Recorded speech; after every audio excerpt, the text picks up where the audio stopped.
Welcome back to Midco Sports Tonight. Time to get primed for high school football across the Dakotas this week. We're going to start in North Dakota, where Jody Norstedt and I will give you our picks. Thanks for coming on today, Jody. Last week, we both got out to a respectable 2-1 start. Yeah, I picked Bismarck to beat West Fargo, and boy, maybe Andy Gravdahl watched the show for motivation because he dominated that game almost single-handedly from the start. So you got that one right. I made up ground with my pick of Legacy over Cheyenne and what turned out to be a great shootout in Bismarck. So, hey, we both have winning records after week one. That's a good thing, right? That is good. I'll take that. Time to make our picks this week. In the first game, it's a battle of unbeatens with top-ranked Bismarck St. Mary's hosting upset-minded Wahpeton. Jody, who do you have in this one? Well, Kelly, Wahpeton is a great story. The Huskies have went through some tough years waiting to get things back on track. This year they have a star in the backfield in Aaron Dykey, who rushed for over 200 yards and 4 touchdowns last week. But St. Mary's is the head of the class in two-way. The Saints have won 17 straight regular season games and have won both of their games this year by identical 49-0 scores. Cole Gendro is a good one at QB for the Saints. Okay, I'll take St. Mary's, and I don't think it'll be close. But looking at the next game, Bismarck, fresh off its crushing loss at West Fargo, they get a shot at redemption against Minot. What's your pick? I think this one is going to be really close, Kelly. Last year, Bismarck won both meetings, the regular season matchup by 7 and the playoff game by 5.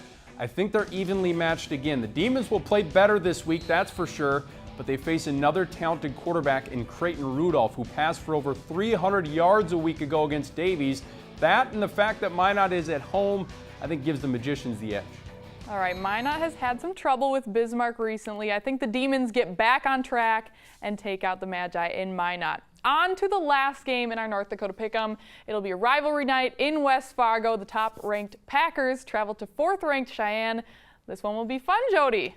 Yeah, it's always interesting when these two meet, but it hasn't been very fun for the Mustangs. They have yet to score a point against their natural rivals. I think that changes tomorrow night. West Fargo has been so good at game planning against the Mustangs in the past, but Cheyenne has unleashed a more balanced attack. However, the Packers are the best team in the state for a reason. Andy Gravdahl and his squad will play spoilers once again at Cheyenne. All right, West Fargo won it for me last week, so no reason to quit that. I'm going to have to go with West Fargo once again. Thank you so much, Jody. It's time to switch states. We'll go to South Dakota, surveying their upcoming matchups with Jason Andera.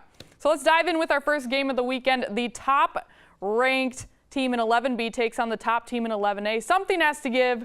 Bridgewater, Emory, Ethan visits Madison. What do you think, Jandy? I think these two teams have very different styles of offense. They're both very good. Bridgewater, Emory, Ethan will run the ball 95% of the time, where Madison is going to throw the ball well over half the time. It should be a fun game between two top teams. They haven't played their best yet. I think they're going to both improve as the season goes on, but I do believe that Madison at home will take care of business.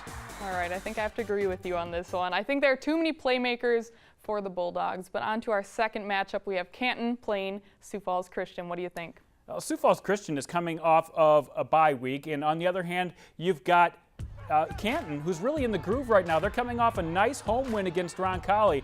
Both teams have been impressive in their versatility, especially Canton. Got it done on offense, defense, and in special teams. It's going to be a very close game, but I feel like Sioux Falls Christian has a chance to outlast the Seahawks. All right, well, I feel like it's tough to pick against the home team. I'm taking the Chargers as well, but let's move to the nightcap of the President's Bowl, where West Side Roosevelt, that's where I live, takes on East Side Lincoln, Jandy's alma mater. Both teams coming off a loss last week and looking to bounce back. What do you think? Yeah, both teams really want to win this game, and they've got some motivation to do so. Jared Fredenberg, he's going to coach against his former team. He's the Lincoln head coach. I think that will add some punch to this intra-city matchup.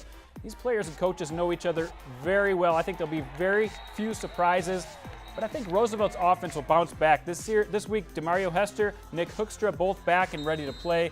The Lincoln offense started to gain a little steam last week in the comeback against Brandon Valley, but I think they're going to have to establish Jesse Nelson if they want to keep up with this very fast Roosevelt team. I'm taking the Riders to outlast the Pats, even though it's tough for me to predict that. All right, I'm going to be boring, and I'm agreeing with all three of your picks. West Side, Roosevelt, let's go. All right, thanks, Jandy. Remember to catch live high school football Friday with Fargo South, heading to Grand Forks Red River and watching Varsity Sports Live following the live football. That's at 10:30. We'll have all the highlights from all the big games. When we come back, a quick preview of the President's Bowl. Hear from all 4 head coaches about their thoughts heading into the weekend. Midco Sports Tonight, presented by Andera.